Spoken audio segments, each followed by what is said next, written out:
Bonjour et bienvenue sur Radio Laser. Bonjour Corentin. Bonjour Antoine, comment vas-tu? Ça va super bien et toi, qu'as-tu fait de ton week-end? Moi ça va super. Ce week-end j'ai été me promener en forêt et j'y ai vu un pic et pêche. Ah oui? Quelle chance, ça tombe à pic. C'est le sujet de notre rubrique Les oiseaux des campagnes. Au programme de cette émission, une chronique vous sera présentée par Zachary Le Sourd et Owen Potier sur la situation des oiseaux dans nos campagnes. Ensuite, nous serons en immersion dans le lycée agricole de Saint-Aubin-du-Cormier, accompagnés de nos reporters Maëlan, mon voisin. Tout de suite, la chronique de Zachary Le Sourd et Owen Potier. Bonjour Zachary, bonjour Owen. Bonjour Corentin, tout à fait, je vais vous parler des oiseaux de nos campagnes. Dû à une pratique agricole malheureusement bien trop polluante, les campagnes ont vu nos populations de petits piafs préférés largement diminuer. Cela est dû notamment à la destruction de leur habitat par ces énormes champs de maïs et de colza qui serviront à nourrir Marguerite, votre futur steak haché. Le problème n'est pas forcément ces gros champs, mais la disparition de nos bocages qui servent d'autoroute entre deux forêts.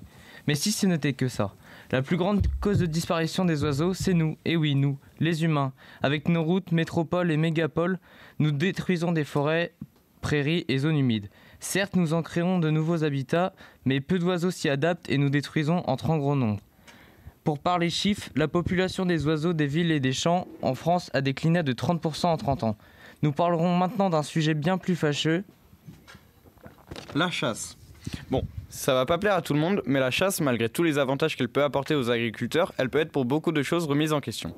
Notamment la chasse des oiseaux protégés. Et oui, c'est légal. Faites un petit tour sur le site web de l'Institut national de la protection de la nature et vous verrez que la bécassine des marais est protégée. Pourtant, vous pourrez voir sur Facebook une grande quantité de photos de votre oncle Bertrand après sa chasse du jeudi matin. Et n'oublions pas la chasse à la glu, pour le moment interdite mais malgré tout si controversée.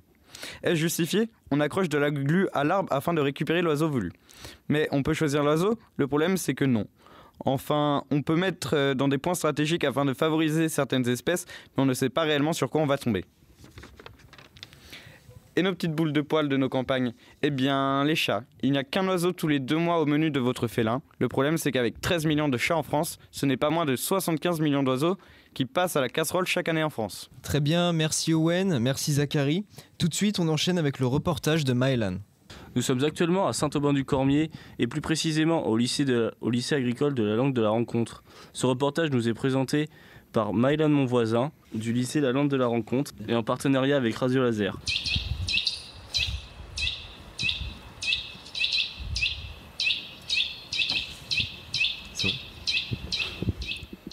Vous entendez? Reconnaissez-vous cet oiseau?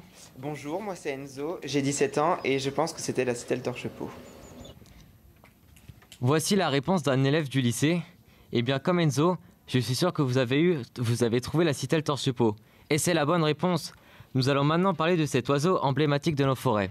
C'est un petit oiseau qui pèse 20 grammes et qui mesure 14 cm. Il est bicolore, gris sur le dessus et orange en dessous, avec un sourcil noir. C'est un oiseau cavernicole, c'est-à-dire qu'il vit dans les trous des arbres. La citelle torche-peau mange essentiellement des insectes. C'est une espèce protégée. C'est un oiseau que l'on peut trouver et entendre toute l'année. C'est un oiseau que l'on voit généralement par couple, c'est-à-dire qu'il y a 2 individus ensemble. Sa période de reproduction est de mai à juin. Maintenant que vous êtes des pros de la citelle torche-peau, je vous laisse aller l'admirer et l'écouter dans vos forêts.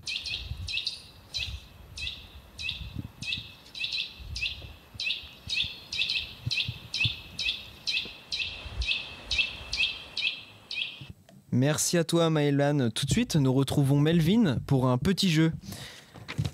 Nous allons vous passer des chants d'oiseaux et 2 réponses vous seront données. Et c'est à vous de trouver la réponse.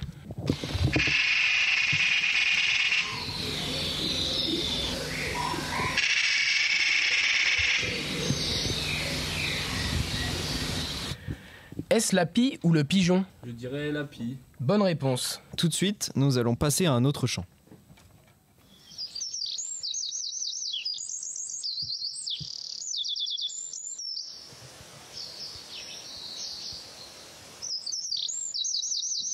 Est-ce le pouilleux véloce, réponse A, ou le pinson, réponse B? Le pinson. C'est la bonne réponse. 3e oiseau.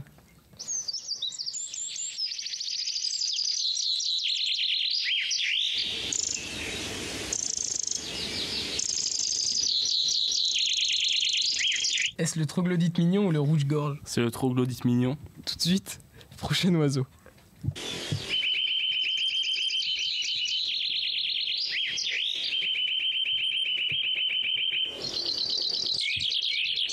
Est-ce la citelle torche-peau ou le troglodyte mignon?